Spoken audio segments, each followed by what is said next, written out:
Hey, what's up? It's Aaron. Welcome back to the Aaron LeBauer Show. I was going to say at the CashPT lunch hour, but it's the Aaron LeBauer Show now, and it has been for over a year. What we're going to talk about today are the skills that you need to set yourself apart from other physical therapists and other physical therapy practices so you can launch a cash practice and be successful. And if you're new to the podcast, hi, welcome. My name's Dr. Aaron LeBauer. In PT school, I saw 43 patients on one day, 43 patients in one day on my first clinical rotation, and that's the day I decided to start a cash practice. I launched my cash practice right out of PT school when I graduated Elon within about 4 weeks, as soon as I got licensed to practice PT. And I've had 100% cash practice since that time. And in 2012, people started asking me to help them with their businesses. I launched a course called the CashPT Blueprint in 2014. Our Platinum Mastermind, I think, was 2016, 2017. We launched that. And in that time, I've helped thousands of physical therapists launch, grow, and scale cash-based practices, hybrid practices, and even some people with their insurance-based practices. And today, I want to address a common question that I get from physical therapists who are ready to start, who want to start a cash practice but don't feel quite ready, or some who do and don't feel like they're getting good results or good enough results to justify high prices or justify going out of network, etc. The question is something like this, where I'll say, hey, people want, hey, I'm thinking about starting, and they'll get a copy of our book. I'll say, cool, what's the number one thing keeping you from starting now? Like, why do you want to wait 2 more years or, another few months? And they're like, well, I need to finish this certification, or I need to level up my skills. I need to do more Con Ed. I want to get OCS. I'll say, like, the certifications, patients don't really care about those, but I know you do. And number one, you have to feel confident in your skills and in your results to be able to charge high enough prices. And so what I want to do is go over today a couple of the skills and treatment techniques that I think are really important and can really take you a long way in providing an amazing experience for your patients, and something that's different from others. I'm going to give you a couple things here. Let me just kind of preface to say, like, these treatment skills, these are great. These are what works for me. And I don't always talk about treatment strategies. I don't always talk about clinical pearls, clinical mentorship, etc., because I do believe that there's a lot of ways to help patients. And some people just get better getting off the couch. Other people just get better with time. Some people never change. Sometimes it's the manual therapy, sometimes it's the exercise, sometimes it's the dry needling, sometimes it's voodoo. I don't know, whatever you believe it is, there's lots of different reasons that people get better. And so what I've focused on is teaching all the things around that. And I understand that I have 25 years of clinical expertise or clinical experience. And, so maybe I take that for granted. I was a massage therapist for 10 years before I started my PT practice. So I graduated massage therapy school in 1999. So 1999, I graduated massage therapy school. 2009, I started my cash practice. I graduated in 2008. So I just want to share some of my favorite treatment techniques and to say that there might be different ones for you, and that's okay. But I do think this is important. And it's what a lot of you want to know. What are the skills that make me valuable so I can charge cash? Before I even get to them, let me just say that you probably undervalue what you do because healthcare is seen as a service. It should be it feels like it should be free. Everyone should have access to it and the right to it. And with healthcare and our current insurance climate, it's not a one-to-one exact exchange for the value you provide. So it kind of gets confused in there. PT schools don't do a great deal of explaining how valuable you are to your patients. So let me start off with just this one example. Let's say, and this is one of the easiest examples for me, especially with pelvic floor patients. We all understand that, let's say there's a patient and because of pain, they're unable to have sex and intercourse with their partner because of pain. And many of you pelvic PTs, you know this patient they come in and they tell you this, or maybe it's not the very first thing they tell you, but it's basically the problem. And within 2 to 6 visits, sometimes 1 to 3 visits, you've educated them. You've done some hands-on therapy. You've done something that's radically changed their life that everyone has missed. So it's a really easy example to talk about it with pelvic PT, because we all know like one of the number one ADLs is being able to be intimate with your partner. And if you're unable to do that, like people will go and do, like they'll spend tons of money, tens of thousands of dollars, $100,000 on treatments and medications, when sometimes it is just like a hypertonic muscle or a trigger point, or maybe it's something way more complicated. But just for an example, I think a lot of people can resonate with that. Like if you could snap your fingers and provide that patient with that result in like 2 seconds, however long it takes me to snap my fingers, and charge them 100% guarantee a result for $2,000, most patients would be absolutely, I'd pay that, right? Can we talk about that with knee pain? It's so much more complex, and so many people will be like, yeah, whatever, my knees are shot and I'm just going to never run and never squat again. And woe is me. Like, could I snap my fingers and give you a knee that can do anything you want? Yeah, but so-and-so says you shouldn't squat below 90 degrees. Anyways, it's a much harder analogy to make. So just understand that you are making a massive difference in your patients' lives. It's more valuable than any amount of money that they will pay you. And while yes, there's some education involved, and I want to talk about some of these treatment techniques, a lot of it is the results that we provide people are massive, and so don't undervalue that. So let's talk about this. Most people don't believe they possess the skills to set themselves apart from other PTs. So let's talk about some of those skills. Number 1, hands-on manual therapy and soft tissue treatment techniques like mobilization, manipulation, trigger point therapy. Look, it's more than just 20, 30 to 45 seconds of hands-on care, which when I was in PT school, I've told this story on the podcast before. One day, professor, I know who I would love to name her, but I don't want to be that guy. But she's probably retired by now. But anyways, she was like, patients only need 30 to 45 seconds of hands-on care. And we're talking about pivlums and pavlums, like these passive intervertebral motion.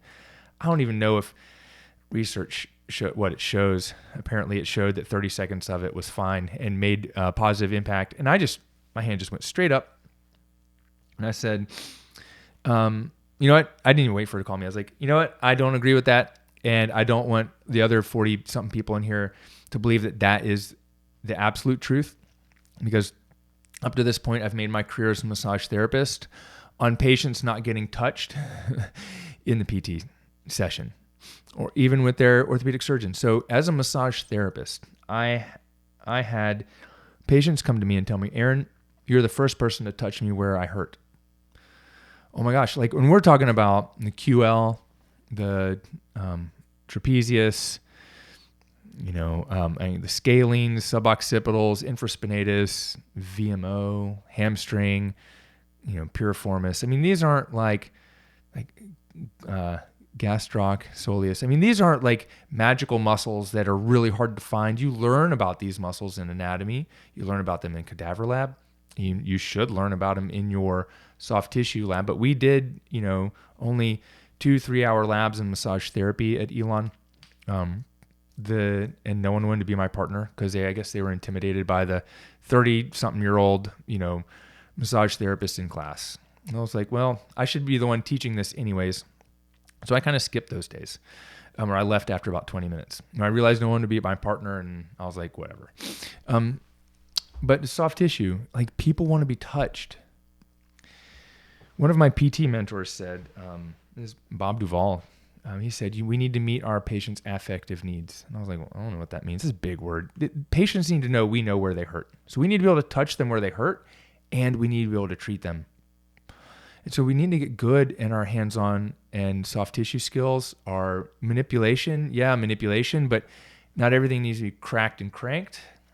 Sometimes just some good mobilization. It feels right to patients. It doesn't need to be forced.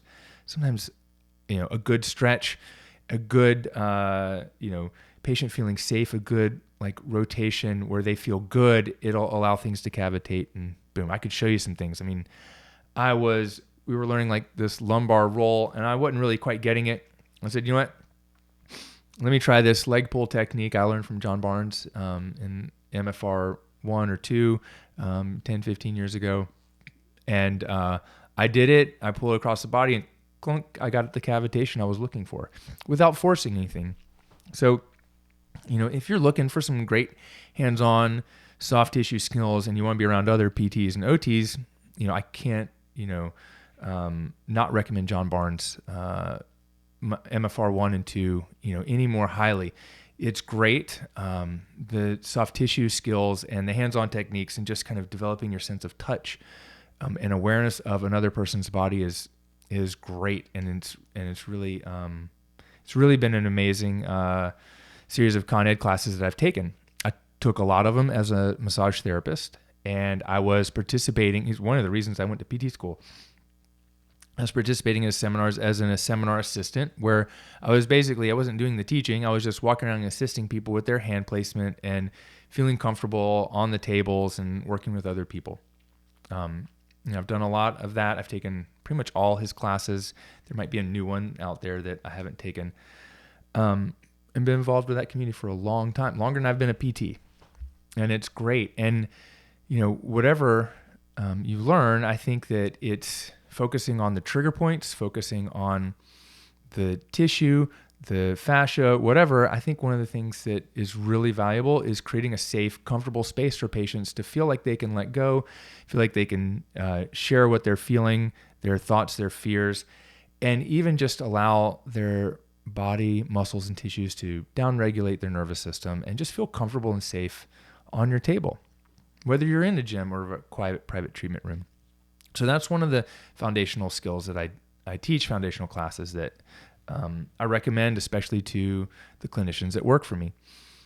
Okay, number 2 skill right now is trigger point dry needling. And do I think it's better than trigger point therapy, like with your hands or MFR or other manual therapies? Yes and no.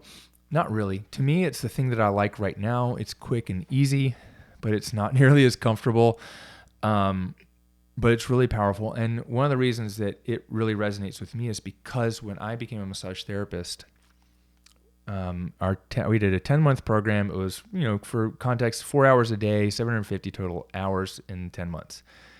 And a majority of it, a good half of it, was studying trigger point therapy from Janet Travell. And Janet Travell, she wrote the big, the trigger point books are 2 big red volumes. And she was John F. Kennedy's personal physician. She was a cardiologist, and she mapped a lot of the trigger points with saline injections. You probably already know this. Maybe you don't. I had a colleague who I knew invited me to one of the dry needling seminars, and it happened to be through Myopain and Jan Damerholt, and one of the, not my CI, but one of the other residents in sports medicine in Atlanta when I was there as a student was also a teacher. So I went, and I was like, oh, I'm definitely going to go, because I realized it was taught off of Janet Travell's same philosophy of treating the trigger points and the trigger point patterns, and it just made sense to me. It just clicked with what I was already doing. So versus some of the other ones that seem a little bit more like maybe some acupuncture, use electrotherapy, and e-stim on the needles, whatnot. This one just really worked for me. It was just an extension of what I was already doing with my thumbs, fingers, elbows. I already knew how to find the trigger points. That wasn't the hard part.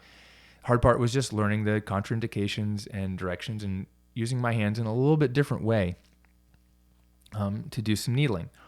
And so that was with Jan Damerholt, Myopain. Also, I know Ado Zylstra, who is now working with EIM and teaching trigger point dry needling, and their classes and seminars are really amazing as well. And so they do some slightly different techniques, and but very similar.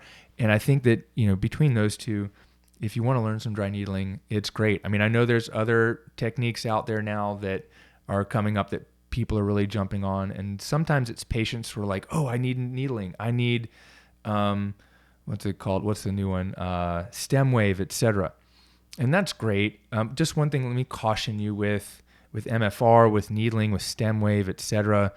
If really that's what we're marketing, right now it might set you apart. But I'll say that dry needling doesn't really set me apart because a lot of people here in Greensboro do dry needling. And if I'm selling dry needling, people are going to go and try to find the place where they can get needling the cheapest. Because if they think it's all about needling, well, why would I pay more for dry needling? Why would I pay $150 for dry needling here when I can get it for $75 over there? Same thing's going to happen with stem wave. I'm sure, I don't know, the same thing happened with ultrasound back in the 70s or 80s. People like, oh, I need that therapeutic ultrasound. Can't tell if the machine is on. Anyways, dry needling is great. I like it. It resonates with my body, even though it's very uncomfortable. So does MFR. I like to mix and match them. Typically, if I'm treating a patient, I'll tell you about number 3 in a minute. I want to take them through an SFMA, see where the limitations are, see where the mobility issues are, and I'll do a little bit of mobilizations, manipulation, do needling in 1 or 2 areas, and finish with some MFR. And I finish with MFR because it feels good, down regulates, and I want people leaving my clinic feeling good, like, oh, like that's it. Oh my God, that's the spot. Like that's what I'm looking for. And I don't want them to leave totally keyed up, where sometimes needling can do that. MFR kind of really feels good. And I'll always end, if someone's super keyed up, I'll end with some cervical work, suboccipital release, etc., just because it feels good and everyone loves it. And the cool thing is insurance isn't going to deny me payment for the patient when I treat their neck, even though they came in with a low back or hip problem or an ankle issue. I can still work on their neck because it feels good. And so those are a couple of the ones that I like. Remember, I was trained as a massage therapist, so there's a lot of massage techniques, rocking, shaking, rebounding, some trigger point therapy, like with my thumbs, my elbows, my knuckles. Sometimes, I'll tell patients this when they're afraid of needling. Sometimes the needles hurt less than actually my thumb. If my thumb or finger is pressing on a trigger point and the skin is super sensitive, it can hurt a lot. But the needle isn't really triggering receptors in the skin as much as it is in the muscle. And it can feel even more comfortable. Other people are just apprehensive about needles, or dang it, getting needled sometimes is really, really uncomfortable. So those are some of the main treatment techniques I use that, I'd recommend. If you're coming out of school and you're like, what's going to set me apart? I'll talk about that in a minute. And I kind of addressed it earlier. It's not your treatment techniques are going to set you apart, but you need to have some skills to feel comfortable, like you're getting some good results.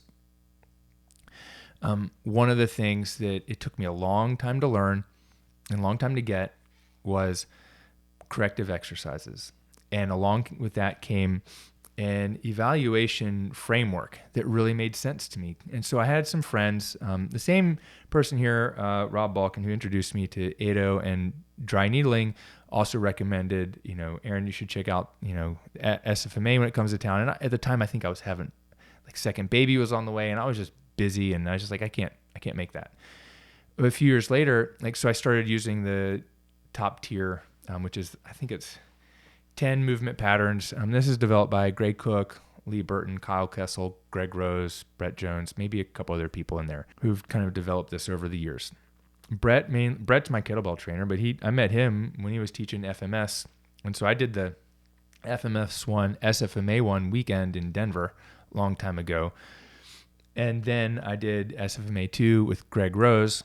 And I got to meet Greg Cook and Lee Burton one day when I dropped in on them at the clinic on my way up to the mountains in Virginia. And I ended up getting Gray on the podcast for a great episode a couple years ago. So you should check that out as well. But what I was using the top tier just to, it's like cervical flexion, rotation, back scratch test, touch your toes, rotate all the way around, lean back, stand on one leg for 10 seconds and squat.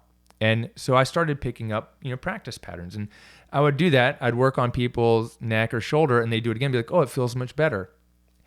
And that's not the whole thing. What they have are the kind of a set of framework for what should be optimal or what should be somewhat normal-ish. Are things different left to right? Okay, let's take a look at those movements And let's break it down to see is it really a soft tissue or joint issue, or is it a motor control and stability issue? And based on which one of those it is, then, okay, now I know, okay, where am I going to do some MFR and needling, and where do I need to focus on some stability exercises? And that's been really helpful for me. But what it really did, the number one thing it did, is it took all the crap I learned in PT school. I was like, I don't need this to treat patients and make them feel better. Because remember, I was a PT, I was a massage therapist already doing some MFR, trigger point, like hand therapy, not needles, and helping patients. And they were saying, Aaron, no one's been able to touch me where I hurt or help me get here. I've been to PT, OT, the orthopedic surgeon, etc. And you're the first person to actually help me. Now I know when I tweak my back, I need to go see my massage therapist. Now, now I can work out, ride bikes, run. I mean, I had one of my patients was able to go compete in an Ironman after working on it. He was told he had a sports hernia and shouldn't do it. He didn't have a hernia. He didn't actually have a hernia. He had like a hip flexor impingement. And I worked with him, on the soft tissue techniques, and he was able to run and, when he couldn't before, and ride his bike, etc. And, I wasn't diagnosing not a sports hernia as a massage therapist, but I was like, this isn't right. I was like, let me try working in this area. He's telling me his symptoms. So, oh my God, that relieves the pain. I'm like, holy, yeah, right? But learning the SFMA took a lot of the things that I learned, a lot of the things that were logical to me that didn't make sense in PT school, took all the special tests that I learned in PT school and put them into formula or framework that really just made sense and made a lot of logical sense for me. And so did it change how I practice? It changed how I treated people, and it changed some of the effectiveness of what I did. And it also allows me to set myself apart by saying, hey, one of the things that we do is we can take you through a 10-point total body diagnostic exam and determine, is it actually a joint or muscle stiffness or tightness issue, or is it a motor control or stability problem? Because sometimes when you have a motor control or stability problem, it feels like you've got a tight muscle. Your body still can feel tight, but it's not short. So, and people go, oh, aha, that's why, I stretch or roll or do these things and it doesn't get better. So, I think I took SFMA 2 with Greg Rose. I took SFMA 1 with Kyle Kessel. And at SFMA 2, we're learning more of the corrective exercise stuff. And we're doing something, and Greg Rose goes, he looks at me and he nods his head. He goes, what's wrong with your ankle? I'm like, what do you mean what's wrong with my ankle? He's like, well, you're jousting. And this was, I guess we were doing like this dorsiflexion, mobility, half kneeling thing. And he's like, well, your knee's doing, I guess your knee's going out to make up for the motion. I don't know. I can't remember what it was, but he looked at me and was like, yeah, your ankle doesn't have the mobility it should. And we tested it. Of course, it was less than the right and less than it should be. Well, a couple years prior, the first CrossFit class I had gone to, the whoever the CrossFit coach was, my very first class, I'd done the prep training, recommended I get a bar and put, I think maybe 2 10 or 15 pound weights on it to do some, I don't know, where they like when you squat thrusters or something like that. My knee didn't feel very good. I was like, is this form right? He's like, yeah, it looks good. He's like, well, I don't understand why your knee's hurting. I'm like, well, my knee's hurting. Well, once Greg was like, yeah, what's up with your ankle? I was like, oh, that was the problem with the squat. It's because my ankle didn't have the mobility and I'm getting it into my knee. Okay. Like that was like a good aha moment for me, but showed me personally the power of like this type of evaluation and framework. So there's a lot of different ones out there, McKenzie and whoever else, Gary Gray. I don't know these guys, but the Gray Cook stuff, the SFMA, some of the FMS stuff, dude, super awesome. It's a weekend to learn. And then the other thing you could do is you could just go find your local massage therapy school. You could become a massage therapist. You don't really need to, but you could go take some of their Con Ed classes, just some massage therapy, deep tissue, etc. Even if it's just practice getting better at touching people with your hands. But let me share one thing with these. An MFR, I think a weekend MFR course might be $800 these days, $600. Trigger point dry needling is probably somewhere between $1,000 and $1,500 for the course fee. for the 3-day weekend. SFMA is probably somewhere in that, I think $800 range. Plus you go out of town to any of these and you're paying $100 to $200 a night. So we're spending $1,500 to $2,000. Oh yeah. Plus the flight airfare where you got to drive and pay gas. So you're spending $1,000 minimum to go to one of these classes, which is great. Totally worth it. Probably $1,500 to $2,000, especially if you consider you take a day or two off from work and you're not seeing patients that day. So let's say it's $1,500. Well, guess what? Those skills are going to help you feel more confident, but those skills aren't necessarily going to bring more patients in the door. So just keep that in mind. They're worth every penny. Otherwise, I wouldn't have done them myself or recommended or paid my employees to go do them. And when you're looking at getting help with growing your business and your cash practice, understand that you're going to justify, it's easier to spend $1,500 on Con Ed because you can get a certification than it would be to spend $1,500 on a course learning how to do marketing or business or sales or, creating a cash practice. I just know that because that's what we've been told is important, our certifications and training, etc. And it's important. What I'm going to do is say that while it's important, it's not the key to growing your business and setting yourself apart and feeling confident. The key to feeling confident is getting in some reps and trusting yourself, trusting your intuition. And so part of that is the next one I'm saying is number 5, just project some confidence. Like you might be completely unconfident that the person in front of you can help, but what other choice do they have? Okay, so a lot of my patients I've seen over the years have come to me and they've been like, Dr. LeBauer, Aaron, I've been to see everyone. I've been told there's nothing they can do for me, that it's all in my head. I'm like, well, I'm going to give you my best shot. I'm going to help you, or I can help you. And over the years, over time, I realized when people tell me that, like, you're in the right place. But part of it is just projecting confidence because it's the worst thing that can happen. Really, they come to see you. If you're doing some dry needling, the worst thing that happens is you can puncture a lung. But if you are trained in dry needling and you're paying attention and you have half a brain, you're not going to puncture someone's lung. The worst thing you can do really is burn them with an ice pack.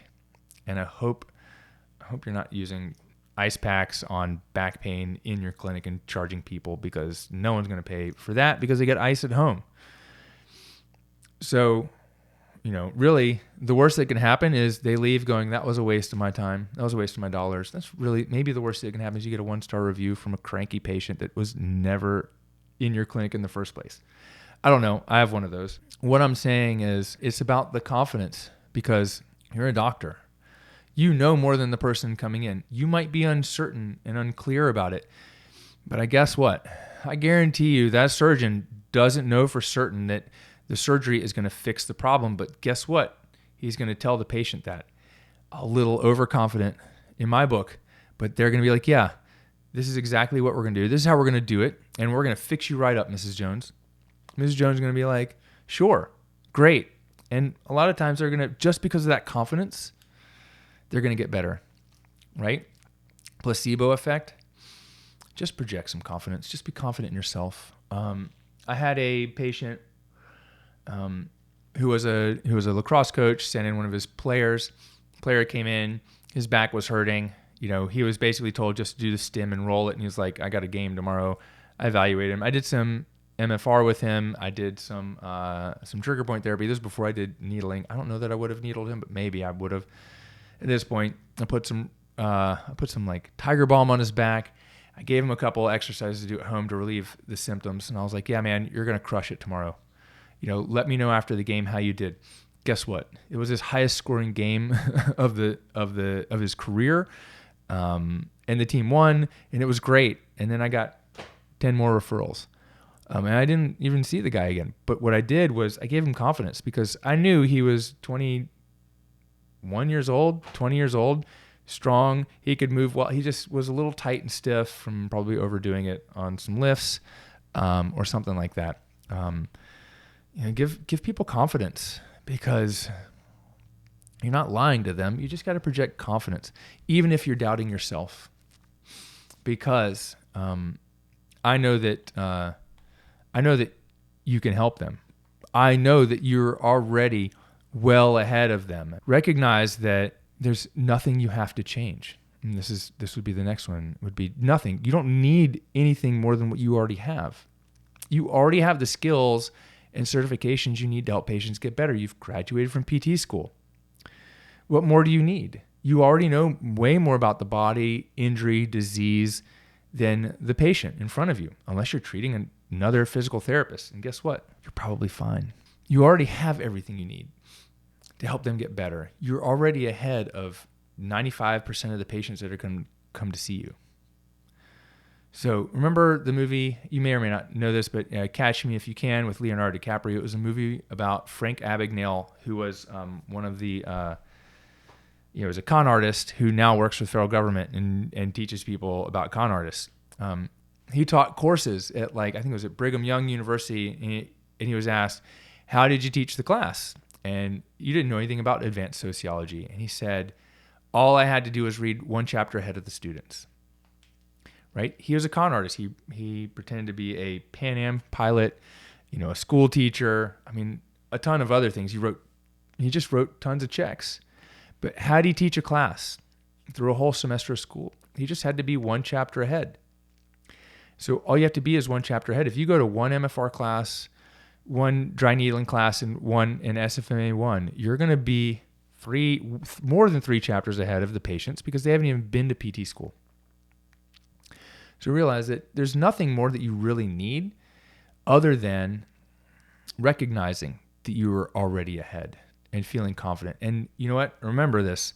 Patients are going to be difficult to deal with. Not because they're difficult people, but because they're scared, they're in pain, they're impatient. And our culture is one of results now. But they need to work for it. And they're not always going to feel better right after you work on them. Sometimes they're going to feel worse. And so they're going to be like, well, Dr. LeBauer, I'm no better. Or when am I going to get better? Or they come in agitated. But guess what? Between when you're seeing them now and when you saw them last time, they've had some good days. So we have to go back and say, hey, tell me what progress have you made? What's changed since last time? Good, bad, or nothing? Just let me know, what changes? Okay, what times do you remember this week that you felt good? And sometimes you'll get those patients that, no, they don't ever have any positive things to record. Okay, then we give them a homework. Hey, I want you to keep a diary and check in 3 times a day. Let me write down when you felt the worst and when you felt the best. And we can track that and see. And so they're having more days and times where it feels good, but maybe the question you ask is, how are you doing? What does it feel like now? What's your pain 1 to 10? And they're like, oh, it's worse. It's not changed. Well, it's not changed, but there's more times when it's not there than when they first saw you. So there has been progress. People don't see it as progress because of the framing of the question or what they're focused on. They're focused on pain when they run, but not the fact that, they're not waking up sore or they're not waking up and their feet don't hurt when they hit the floor the first time, but it still hurts when they run or after they run. Okay, it still hurts. Okay, if we make it about the function and the goal and not the pain, we're more likely to help people. And that's one of the things that I've learned over the years is when we make it about pain-free, people have expectations that can't be met. Sometimes pain will never go away, but they'll be able to run a marathon. Sometimes the pain will go away in one visit, but they still move like crap and then they get injured. And sometimes the pain doesn't change, but they get better or maybe they don't. And we have to be able to manage all of those. And it can be really difficult. Okay, let me tell you about one other thing that I think a lot of people ask is well, I'm a new grad or I'm graduating soon. I don't want to start my own practice until I get some experience. If you know you want to start a business, the best time to start is now. And granted, yeah, it'd be great to have some experience. I had some experience as a massage therapist, but I had no experience as a PT other than what was in school. And people were asking me questions I didn't know the answers to. I was doubting myself. But you know what I'd do? I'd ring up my clinical instructor, Alan Ling, or I'd ring up Bob Duvall and be like, hey, Bob, I've got this patient. They're telling me this. This is what I found. What are you thinking? And both of them would go, well, I think I know what's up, but tell me what your thought process is. And I'd tell them, and they're like, that's exactly what I was thinking. You're doing the right thing. You're on the right track. I think I called Bob twice and Alan 4 times, and neither of them, shared anything with me that I wasn't already doing. It was more about just having the confidence that I was on the right track. And so if you need a clinical mentor, just call one of your CIs, get your business started, ask one of your CIs, say, hey, is it okay if I call you about some patient cases, in the future? I guarantee you they'll probably say yes, unless they're a total asshole. And we all have one of those that we would never call. But work with them or find someone new. There's a lot of people out there doing clinical mentorships in pelvic floor and orthopedics and sports, etc. Work with them. They'll help you. I mean, in our groups, like in our Platinum Mastermind group or, our PT Business Ignition group, a lot of times people will ask clinical questions because it can be helpful. I've had a lot of new grads come through our mastermind and they'll ask clinical questions, and it's awesome. We've even got a thread in there on clinical pearls. So working with a clinical mentor would be great. I mean, I'm happy to do that for you. It's not my passion and it's not my number one thing, but I've got 25 years of clinical experience to go on. It's kind of like second nature to me. It's great. I'd be happy to help. And what I'd rather do is work with you on business stuff, but this comes along with it. And that's why we're chatting here today. Here's one more thing that I want to share that kind of sets our clinic apart, but it's a hard sell as well, is we have small, private, quiet treatment rooms. And why is that? Because I came from a massage therapy background where you do a massage in a private treatment room. And I feel like that sets us apart. But just like the dry needling, just like trigger point, dry needling, MFR, I'm not advertising private, quiet treatment rooms because the only people that would find that as a benefit are people that have been treated in a open gym setting and didn't like it. So number one, they had to have been to PT before. Number two, they had to have not liked that type of setting. So I think it's great. I think it sets us apart. It makes the vibe in our clinic very different than others. And for a lot of you, maybe that's not the right vibe. But that's something that we have, and that's something that we do, and it's pretty easy to do that. It's not easy if you're renting space in a CrossFit box or a gym if they don't have a room. It's probably something you need to have if you're doing pelvic floor PT or any work with like trauma, etc. I prefer it, and sometimes Dr. Chris is over there and he treats people with the doors open because that's kind of what he's used to. But it's also he's over there a lot of times by himself and it's just convenient to do. But private quiet treatment rooms, that's a way to set yourself apart, but that's not a clinical skill. What really sets you apart from others? Here's the real answer. It's not, in quotes, physical therapy. It's not your manual therapy skills. It's not your dry needling. It's not the treatment techniques. Those can give you confidence. But you know what? You don't need to spend tens of thousands of dollars on Con Ed to gain confidence. What you need are small wins. You need to be able to work with patients and get some small wins. You need to be able to work with patients and get some big wins and just getting some reps in the door. And especially if you're just getting started in your first 5 years, maybe 10, you might not feel very confident because you don't have 10, 20 years of confidence. I can tell you what, talking to patients now, I'm much more confident because I've seen a lot more than I was when I first started. What really sets you apart is kind of it's really the soft skills. And you don't learn this at Con Ed and you don't learn these in PT school. This is the questions you ask. The 7 whys, the total body diagnostic framework, making it about what patients really want, not about their range of motion, etc. Like having those real conversations. Your touch, your hands-on touch, touching patients where they hurt, the ability to get your hands on people, the ability to have a good vibe and attitude and having your personality come out in your treatment, whether you're an introvert or extrovert. The touch and your time and the time you have for patients, not being rushed, not, taking notes with your back to patients. I've seen that. I've seen people doing eval and they're taking notes. It's an insurance-based clinic because they have to do all the documentation and their backs to the patient. How much time do you have for people? You don't need to rush. Your follow-up automated and in-person systems, how do we follow up on phone calls, email, text messages, etc.? Being present with people. giving them small things. Like I was doing a tour of our clinic today, and I was like, I've always wanted to have coffee in here and coffee for the patients as they wait, but people don't wait long enough to even make coffee. I mean, our patients don't wait more than 5 minutes. That's not enough time to make some coffee, or maybe it is, but it's not enough time to drink it. Your personality, I talked about that. Your marketing, your avatar, your USP, your promise, your message, your market message match. Those things set you apart more than anything, because like I said, we're not marketing physical therapy. People say, how can I open a physical therapy clinic and charge twice as much cash as the insurance does down the street? Because we're not delivering the same service. We're not delivering the same promise, and we're not marketing to the same person. We're not talking to the same people about the same thing. We're not just selling, hey, physical therapy. It's LeBauer physical therapy. That's what you're going to get. Like, it's the best you get. It's not some slogan like that. It's helping specific people, niche of people, do these specific activities and feel this specific way. Like, that's what we do. It may not have anything to do with physical therapy. And your enrollment process, like, so many people are afraid of sales, and they're like, okay, in order to charge $200 an hour, I have to be really good at these things and have a lot of confidence. You don't. I've got new grads charging $300, within their first year, charging $300 for an hour per visit, charging $200 per visit. And seasoned grads who have 20 years of clinical skills and mentorship, and they were mentors and CIs, et cetera, afraid to charge $125 a visit.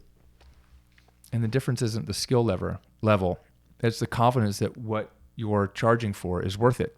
And if you are stuck in the old mindset of I'm charging for physical therapy, then you'll never charge more, because people won't pay more. We have to promise something, not even just promise. We have to build a result that's bigger than just the physical therapy. That's why it doesn't matter really what treatment techniques you use. And if you can get people across the finish line, or you can build a goal with them and stretch the gap, and they trust you enough to get you there. That's part of this enrollment process, is asking the right questions and stretching the gap and creating this gap between where the patients are now and where they really want to be. Like they were told never run again. Okay, well, let's get you back to a 5K. Yeah, but you know what? They used to be an endurance runner. They've always dreamed of competing in a marathon. Mrs. Jones, I can absolutely help you compete in a marathon. Is that something you'd like to work on together? Absolutely. Okay, great. That's an 18 to 24 month process. Okay.